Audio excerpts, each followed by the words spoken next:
Total hands down si popstar royalty Sarah Geronimo sa husay ng P-Pop Kings SB19.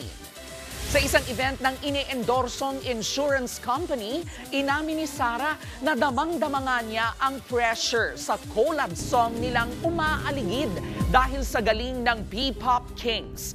Pinag-usapan nga online ang husay ng kanilang first live performance ng kantang Umaaligid. Dahil mula sa areglo hanggang sa choreography, iba ang husay ng pinagsamang Sarah G at SB19. Kaya naman ang popstar royalty, hindi napigilan na maging vocal sa kanyang paghanga sa SB19.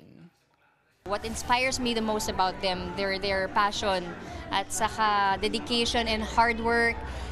Kitang-kita mo yung disiplina nila sa kanilang mga sarili, nakaka-amaze. Mga kapatid, Jervy Wrightson po, eto na nga.